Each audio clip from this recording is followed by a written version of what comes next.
बहुत साल पहले की बात है। कालीपुर के जंगल में एक सियार रहता था। सियार बहुत ही चालाक और बुद्धिमान था। एक दिन सियार खाने की तलाश में जंगल में जाता है।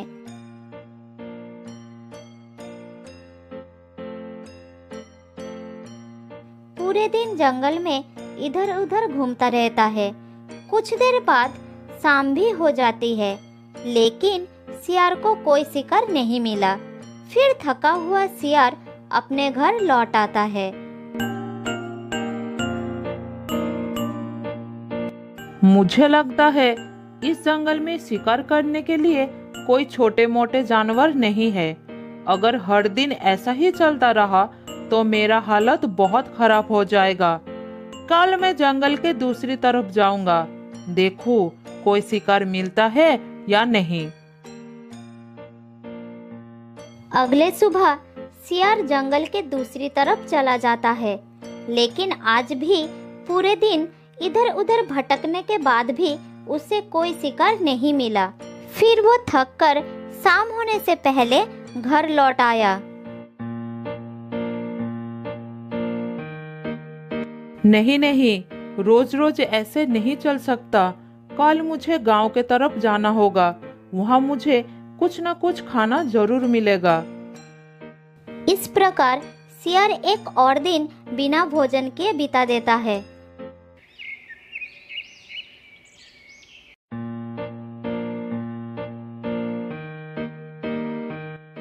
अगले दिन सियार बहुत जल्द गांव के ओर निकल जाता है। भूख से परेशान सियार जंगल के पास ही एक गांव में चला गया। गांव के पास जाकर वो एक पेड़ के नीचे खड़ा होकर कहा, शायद इस गांव में मुझे कुछ खाने को मिल सकता है, लेकिन इधर मुझे बहुत सावधानी से जाना होगा। अगर कोई इंसान मुझे देख लिया तो पीट पीट कर मेरा हालत खराब कर देगा। सियार गांव वालों से आंख मचाता हुआ गांव के अंदर घुस गया और खाना ढूंढने लगा। कुछ देर घूमने के बाद उसे एक घर के बाहर मुर्गी दिखाई देता है। अरे वाह, कितनी मोटी ताजी मुर्गी है। आज तो यही मेरा भोजन बनेगी। कितनी स्वादिष्ट लग रही है। इसे देखते ही मेरे मुंह में पानी आ गया है। किसी भी हालत में इसे पकड़ना ही होगा।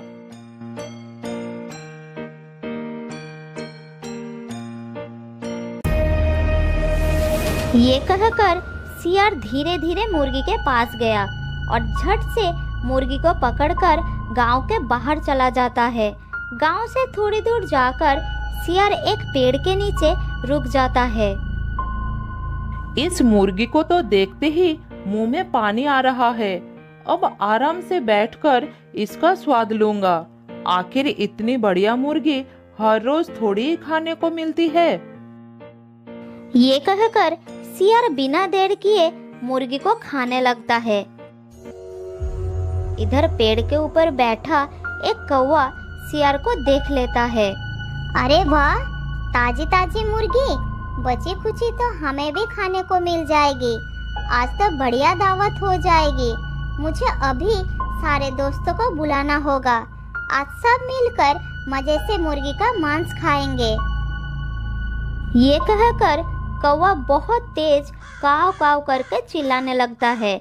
उसकी आवाज सुनकर उसके सारे दोस्त वहां पर आ जाते हैं और सब मिलकर जोर जोर से चिल्लाने लगते हैं।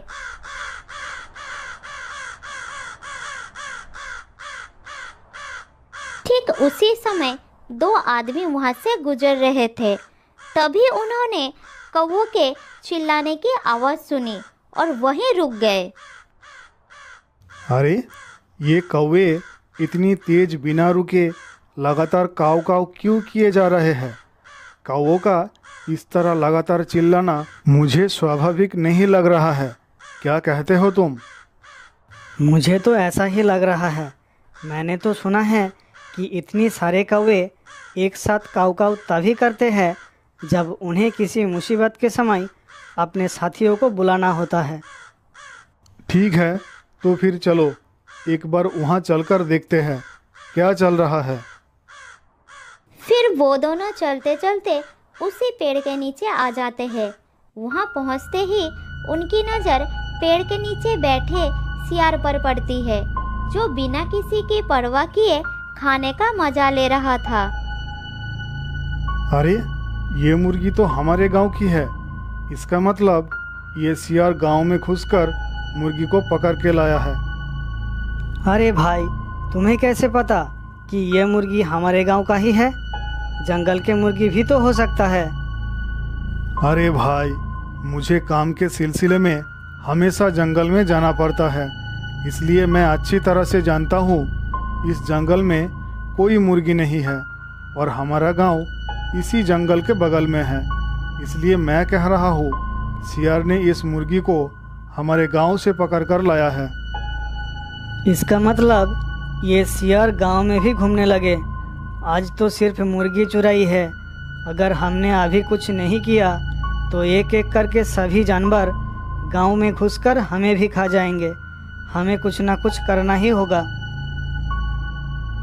ये कहकर दोनों आदमी सियार के पास जाते हैं और उसे मार मार के भगा देते हैं।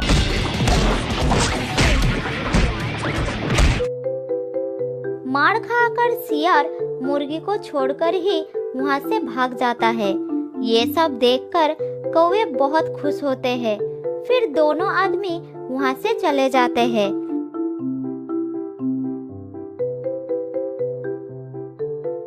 उसके बाद कौवे बचे हुए मुर्गे पर टूट पड़ते हैं। इधर थोड़ी दूर पर झाड़ियों के पीछे से सियार ये सब देख लेता है। अच्छा, तो ये सब इन कौवों की वजह से हुआ है। इसका बदला तो मैं इन सब से लेकर रहूंगा। मैं इन कौवों को नहीं छोड़ूंगा। सबने मिलकर आज मेरे मौका निवाला छीन लिया है। मैं बदला जरूर लूंगा।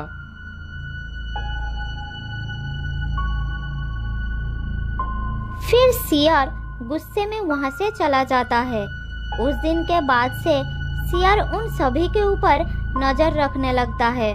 वो अपना बदला लेने का मौका ढूंढता रहता है। इस तरह कुछ दिन बीत जाता है।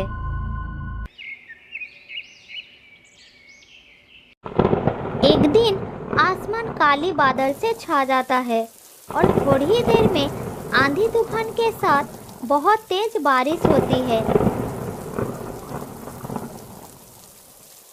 इसकी वजह से कौवे के घोंसले टूट जाता है। सियार दूर से ये सब देख रहा था और मन ही मन सोच रहा था, हाँ, बदला लेने का सही समय आ गया है। आज मैं इन कौवों को नहीं छोड़ूंगा। परिस्थिति का फायदा उठाते हुए सियार कौवों के पास जाता है।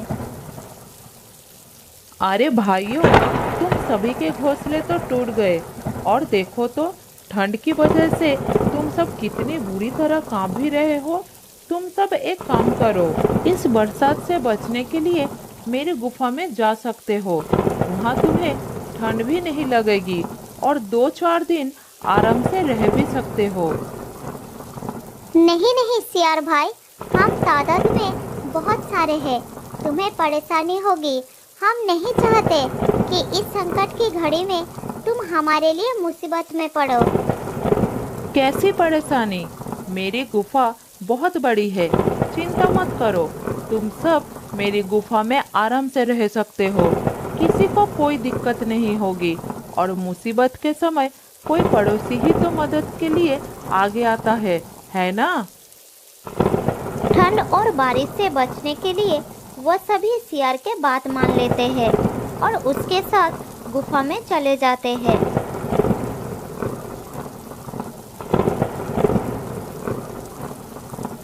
इस प्रकार उन सभी ने वो रात सियार के गुफा के अंदर ही बिता देते हैं।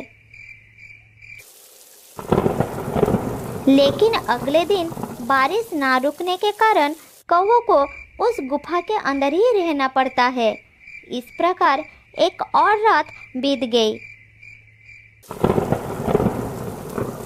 लेकिन अगली सुबह उन सब में से एक कौवे कम हो जाता है। फिर एक कौवा सियार से पूछता है, सियार भाई, हमारे एक साथी कम है, क्या तुम्हें पता है कि वो कहाँ गया है? हाँ भाई, उसका कहना था कि वो अपना काम खुद कर सकता है, मेरा एहसान नहीं लेना चाहता, इसीलिए कल रात ही गुफा छोड़कर चला गया और कह कर गया है कि नया घोंसला बनाकर तुम्हें यहाँ से ले जाएंगे। इसीलिए तब तक मुझे तुम सबको ख्याल रखने के लिए कहा है। हो सकता है कि वो हमें बताना भूल गया है। कौवे की बात मानकर वो सब निश्चिंत होकर बैठा रहा। इसी तरह और एक रात बीत जाती है। अगली सुबह बाकी बचे कौवे में से और एक कौवा कम हो जाता है। सियार भैया, आज भी एक कौवा कम हो गया है, वो कहाँ गया? उसका कहना था कि बाहर गए साथी की याद आ रहा है, इसीलिए वो कल रात ही उसे ढूंढने चला गया। बाहर बारिश अभी रुकी नहीं है, तुम सब निश्चिंत होकर रहो। एक बार फिर कौवे ने सच जाने बिना सियार पर भरोसा कर लेते हैं और वहीं रह गए। फिर रात होते ही बचे दो कौवे जब सो जाते हैं, तब सियार अपना बदला पूरा करने के लिए पिछले 2 रात की तरह धीरे धीरे उनके पास जाता है और बाकी सभी कौवों की तरह बचे हुए कौवों को भी खा जाता है। तो दोस्तों, इस कहानी से हमें ये शिक्षा मिलती है कि हमें किसी पर भी आंख बंद करके भरोसा नहीं करना चाहिए।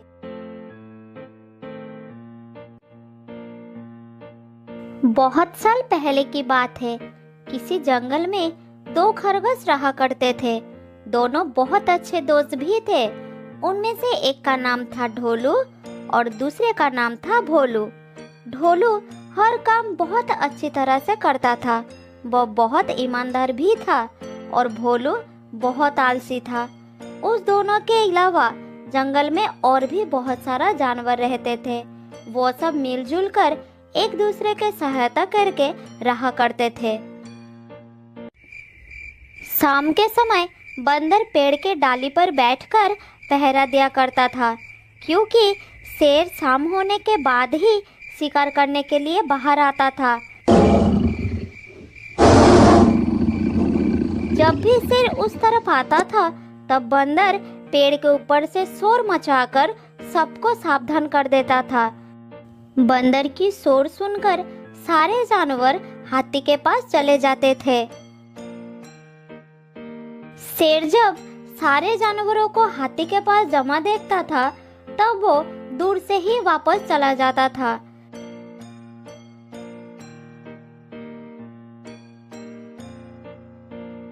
इसी तरह सब मिलजुल कर एक दूसरे की हिफाजत करते थे।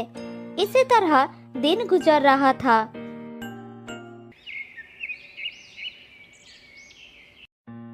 एक बार सर्दी के मौसम में ढोलू और भोलू बातें कर रहे थे।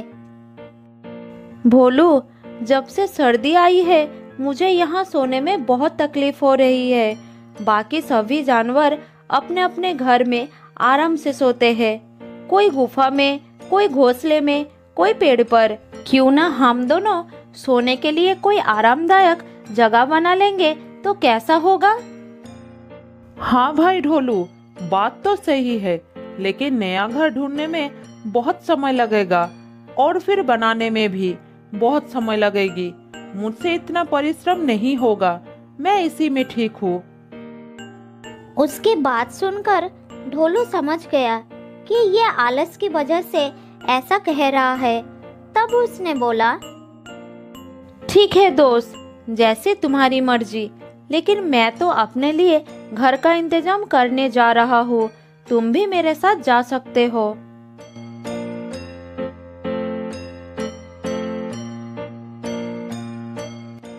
ये कहकर ढोलू जंगल में इधर उधर घूमने लगा। घूमते घूमते वो एक बड़ा सा बरगद के पेड़ के नीचे आ गया, जिसके नीचे एक बड़ा सा छेद था। वो उस छेद से सीधा अंदर चला गया और अंदर जाकर आराम से बैठ गया और बोला, अरे वाह, ये जगह तो बड़ा अच्छा है और सुरक्षित भी। इसके अंदर मुझे ठंड भी नहीं लगेगी या फिर किसी जानवर मुझ पर हमला भी नहीं